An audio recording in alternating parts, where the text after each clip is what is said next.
আজ না সকাল সকাল ঘুম থেকে উঠে আমার ভাই পেন্টিং করতে বসে গেছে, আর সবাইকে বলছে ও যে পেন্টিংটা করছে সেটা নাকি লাখ টাকায় বিক্রি হবে। ওর কথা শুনে আমরা সবাই তো হাসতে শুরু করে দিলাম। আমি ওকে বললাম ঠিক আছে তুই আগে পেন্টিংটা তো বানা। তো আমার ভাইয়ের পেন্টিং করতে করতে 2 ঘন্টা কেটে গেল, কিন্তু কাগজটা আগের মতোই সাদা রইলো। তো ঠাকুমা এসে বলছে সকাল থেকে সন্ধ্যা হয়ে গেল, ওর তো এখনো পেন্টিং শেষ হলো না। মা তখন বললো ও বোধহয় আমাদেরকে বোকা বানাচ্ছে যাতে ওর পড়তে না বসতে হয়। আর ঠিক তখনই ভাই চিৎকার করে বলে ওয়াও, আমার লাখ টাকার পেন্টিং রেডি হয়ে গেছে। তো আমরা ছুটে গেলাম ও কি পেন্টিং করেছে দেখার জন্য। ওর পেন্টিং দেখে আমরা তো সবাই অবাক, শকড হয়ে গেছে। যেমন সাদা পেপার তেমন সাদা পেপারই রয়েছে। তখন ঠাকুমা জিজ্ঞাসা করলো তুই কিসের পেন্টিং বানিয়েছিস? তখন ভাই বললো মাঠে একটা গরু ঘাস খাচ্ছে, আমি তো সেটা বানিয়েছি। ঠাকুমা তখন ওকে জিজ্ঞাসা করলো তাহলে এখানে ঘাস কোথায়? ভাই তখন বললো ঘাস যা ছিল সব তো গরুটাই খেয়ে নিয়েছে।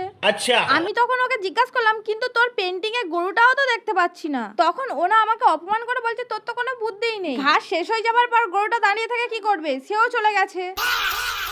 মা না আমাকে জিজ্ঞাসা করলো তোর ঠাকুমা কোথায় গেল, এই তো এখানে দাঁড়িয়েছিল। আমি তখন বললাম ওর জন্য চপ্পল আনতে গেছে।